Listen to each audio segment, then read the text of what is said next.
नमस्कार दोस्तों, जय श्री राम, जय बागेश्वर धाम, जय जय हनुमान। दोस्तों, क्या आप जानते हैं यदि आप सिंदूर की डब्बी में एक छोटी सी चीज रख देंगे तो उस छोटी सी चीज को रखने से माँ पार्वती आपको आशीर्वाद देंगी और आप दिन दुनी रात चौगुनी तरक्की करेंगे और साथ ही साथ आपका सुहाग भी अमर हो जाएगा। दोस्तों, मुझे आपको यह बताने की बिल्कुल भी आवश्यकता नहीं है कि सिंदूर एक विवाहित स्त्री के लिए कितना महत्वपूर्ण होता है। यह आप सब भली भांति जानते हैं। यह सुहागिन स्त्री के लिए एक गहना ही नहीं है, बल्कि यह बहुत सारी बाधाओं को भी दूर करता है। हमारे वेद पुराणों में भी सिंदूर की महिमा का व्याख्यान किया गया है। सिंदूर आदि शक्ति और माँ पार्वती की महिला शक्ति को भी दर्शाता है। और ये ही नहीं दोस्तों, जो भी स्त्री अपनी मांग में नियमित रूप से सिंदूर भरती है, माँ पार्वती स्वयं उसके सुहाग की रक्षा करती हैं। क्या आप जानते हैं कि सिंदूर लगाने का एक दैहिक महत्व भी है? इसे हल्दी में पारा और चूना मिलाकर बनाया जाता है और अपने आंतरिक गुणों के कारण पारा रक्तचाप को नियंत्रित करता है और साथ ही साथ ये मानसिक शक्ति को सशक्त करते हुए एकाग्रता को बढ़ाता है और इसके साथ ही साथ यह वैवाहिक जीवन को भी सुखी बनाने में महत्वपूर्ण योगदान देता है, यानी कि इसकी बहुत ही बड़ी भूमिका है। सिंदूर के बिना तो पूजा पाठ भी अधूरी मानी जाती है। सिंदूर का प्रयोग न केवल वैवाहिक स्त्रियों की मांग में सजाने के लिए किया जाता है, अपितु इसके कई लाभ भी हैं। नमस्कार दोस्तों, एक बार फिर से आप सभी का स्वागत है। यदि आपको हमारे द्वारा दी गई आज की जानकारी पसंद आ रही हो तो वीडियो को एक लाइक जरूर कीजिए और कमेंट बॉक्स में जय श्री राम, जय बागेश्वर धाम लिखना बिल्कुल भी ना भूलें। आइए दोस्तों, वीडियो में आगे बढ़ते हैं। हमारे ऋषि मुनियों ने, हमारे वेद पुराणों ने सिंदूर का महत्व कुछ इस प्रकार से बताया है कि सिंदूर जहाँ सौभाग्य का प्रतीक है, वहाँ यह स्वास्थ्य के लिए भी लाभदायक है।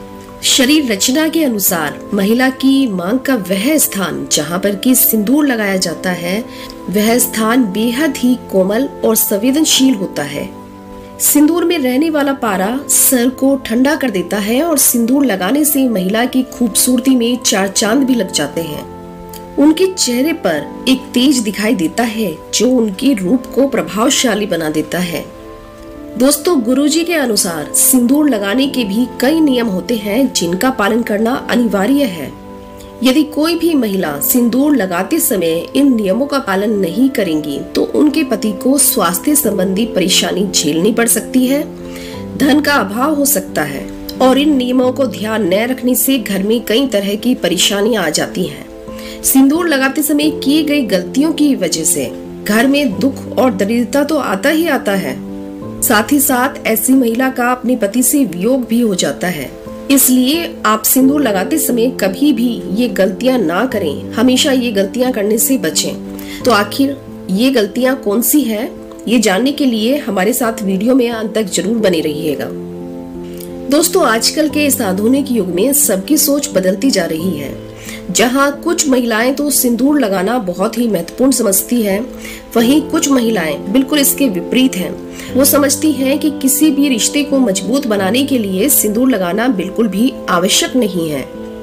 लेकिन हमारे धर्म शास्त्रों के अनुसार हर सुहागिन महिला को प्रतिदिन अपनी मांग में सिंदूर जरूर लगाना चाहिए। यदि आप नौकरी पेशा महिला हैं, किसी कारणवश हर रोज अपनी मांग में सिंदूर नहीं लगा सकती हैं, तो आपको हमेशा तीज त्योहारों के दिन, घर में जब भी कोई पूजा पाठ हो, करवा चौथ के दिन या फिर जब भी आपकी शादी की सालगिरह हो, आपको सिंदूर जरूर लगाना चाहिए। और अपनी सालगिरह के दिन आप अपने माथे पर सिंदूर जरूर लगाएं। मांग में सिंदूर लगाने के पश्चात आप जब भी कोई पूजा पाठ या कोई भी शुभ कार्य करते हैं तो आपको उसका अनंत फल प्राप्त होता है। और तो और दीपावली जैसे पवित्र त्योहारों के दिन यदि पति अपनी पत्नी की मांग में सिंदूर भरता है तो यह बेहद ही पवित्र और सौभाग्यशाली माना जाता है। इससे पति और पत्नी का रिश्ता और भी गहरा और भी मजबूत हो जाता है। ध्यान रखिएगा दोस्तों, कभी भी किसी भी महिला को बिना स्नान किए हुए मांग में सिंदूर नहीं लगाना चाहिए। सुबह उठने के बाद अपनी नित्य क्रियाओं से निवृत्त होने के पश्चात आप स्नान करें। उसके बाद आप भगवान का दर्शन करते हुए माँ पार्वती का ध्यान करें उसके पश्चात आप अपनी मांग में सिंदूर लगाएं और सिंदूर लगाते समय सदैव आप अपने पति की लंबी उम्र की कामना करें, उनकी तरक्की की कामना करें। ऐसा करने से उनके भाग्य में वृद्धि होती है और वो अधिक समृद्धशाली बनते हैं। दोस्तों, यहाँ पर एक ध्यान देने योग्य महत्वपूर्ण बात है कि मासिक धर्म के दौरान या घर में अगर कोई सूचक हो तो आप सिंदूर ना लगाएं, क्योंकि ऐसे समय में सिंदूर लगाने से सिंदूर का निरादर हो जाता है। और विवाहित स्त्रियों को हमेशा सिंदूर अपने पैसे से या अपने पति के पैसे से खरीद कर ही लगाना चाहिए। किसी और के पैसों से खरीदा हुआ सिंदूर बिल्कुल भी ना लगाएं। विवाहित महिलाओं को उपहार में मिले हुए सिंदूर का उपयोग करने से बचना चाहिए, क्योंकि ऐसा करना बेहद अशुभ माना जाता है। कभी भी किसी से सिंदूर नहीं लेना चाहिए और ना ही किसी को सिंदूर दें, क्योंकि ऐसा करने से जीवन में लड़ाई झगड़े और कलेश बढ़ जाते हैं। पति पत्नी के रिश्ते में कड़वाहट आ जाती है। जो भी स्त्री सिंदूर को अपने बालों के पीछे से छुपा लेती है, ऐसी महिलाओं के पति को समाज में मान सम्मान और प्रतिष्ठा नहीं मिल पाती है, इसलिए वो हमेशा पीछे रह जाते हैं।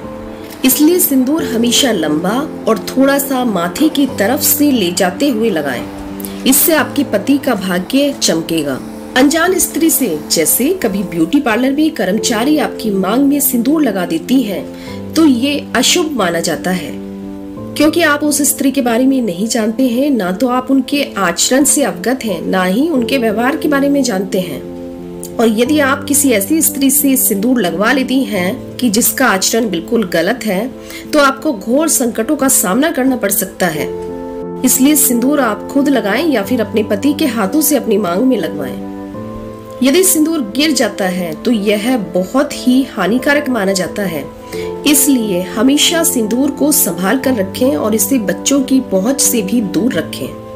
यदि गलती से किसी कारणवश सिंदूर आपसे गिर जाता है तो आप कभी भी इसको यहाँ वहाँ या फिर कूड़ेदान में ना फेंकें। इससे सिंदूर का अपमान होता है। यदि सिंदूर गिर जाता है तो ऐसे में आपको माँ लक्ष्मी से क्षमा याचना करनी चाहिए। इससे अशुभता टल जाएगी। उस सिंदूर को इकट्ठा करके माथे से छुआकर किसी पेड़ के नीचे रख दें। सिंदूर को कभी भी किसी के सामने ना लगाएं। इससे आप पति पत्नी के रिश्ते को नजर लग सकती है। आपके पति का प्यार बढ़ सकता है। यदि आप किसी के साथ हैं और ऐसे में आपको सिंदूर लगाना ही है, तो आप पल्ला करके थोड़ा सा पर्दा करके सिंदूर लगाएं। आप लिक्विड सिंदूर से बचें, क्योंकि इसमें बहुत सारे केमिकल होते हैं, इसलिए यह आपके स्वास्थ्य के लिए भी हानिकारक है। कभी कभी सिंदूर लगाते समय माथे पर या फिर नाक पर गिर जाता है, इसलिए अधिकांश महिलाएं द्रव्य सिंदूर या फिर लिक्विड सिंदूर को चुनती हैं। लेकिन दोस्तों, क्या आप जानते हैं कि यदि सिंदूर लगाते समय इस प्रकार से आपके माथे या नाक पर गिर जाता है तो यह बेहद ही शुभ माना जाता है। यह आपके रिश्ते की मजबूती की निशानी होती है। और यदि आपको सूखा हुआ सिंदूर लगाने में दिक्कत आती है तो आप अपनी उंगली को या फिर माचिस की तीली को थोड़ा सा गीला करके सिंदूर लगा सकते हैं, क्योंकि ऐसा करने से आपका सिंदूर फैलेगा नहीं। और शास्त्रों के अनुसार महिला को सदैव अपनी नाक की सीध में सिंदूर लगाना चाहिए।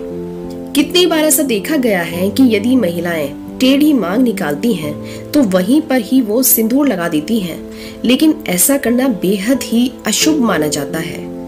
इससे आपके रिश्ते में दूरियां आ सकती है। और जिनकी अभी नई नई शादी हुई है, उनके लिए एक महत्वपूर्ण जानकारी, वो अपनी शादी के समय इस्तेमाल किया हुआ अपना सिंदूर हमेशा संभाल कर रखें और जब भी घर में कोई शुभ कार्य हो तब उस सिंदूर का इस्तेमाल करें। यह बेहद ही शुभ रहेगा।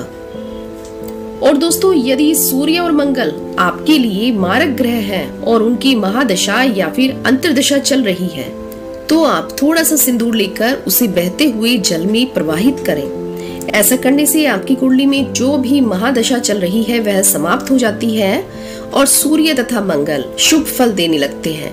और दोस्तों, यदि आपको अपने व्यवसाय या फिर अपनी नौकरी में दिक्कत आ रही है तो आप सिंदूर का ये छोटा सा उपाय करें। आपको किसी भी शुक्ल पक्ष के गुरुवार के दिन एक पीले वस्त्र पर अपनी अनामिका उंगली का प्रयोग कर केसर मिश्रित सिंदूर से 63 नंबर लिख लेना है। फिर उसे माता लक्ष्मी के मंदिर में ले जाकर उनके चरणों में अर्पित कर दें। ऐसा आपको 3 गुरुवार तक करना है। दोस्तों, यदि आपने ये उपाय 3 गुरुवार तक कर लिया तो आप खुद देखेंगे कि आपके व्यवसाय में, आपकी नौकरी में बहुत ही आश्चर्यजनक वृद्धि होगी और आप 1000 गुना तरक्की करेंगे। वास्तु शास्त्र के अनुसार दरवाजे पर तेल में मिश्रित सिंदूर लगाने से घर में नकारात्मक ऊर्जा का प्रवेश नहीं होता है। यदि आप ऐसा करते हैं तो आपके घर में जो भी नकारात्मक दोष हैं वह समाप्त हो जाते हैं। और तो और यदि आप अपने दरवाजे पर सिंदूर से स्वास्तिक बनाते हैं तो ऐसा करने से माँ लक्ष्मी की भी आपको विशेष कृपा प्राप्त होती है। घर के मुख्य द्वार पर सिंदूर चढ़ी गणेश जी की प्रतिमा लगाने से घर में सुख समृद्धि बनी रहती है। तो दोस्तों, उम्मीद करते हैं कि गुरुजी की बताई हुई ये सभी बातें आपको पसंद आई होंगी। यदि आपको ये वीडियो पसंद आई है तो इस वीडियो को लाइक करके चैनल को जरूर सब्सक्राइब करें और साथ ही साथ इस वीडियो को अपने दोस्तों और रिश्तेदारों के साथ शेयर करना बिल्कुल भी ना भूलें। अब दोस्तों, मेरे साथ एक बार भगवान जय श्री राम के नाम का जयकारा लगा दें। जय श्री राम, जय बागेश्वर धाम।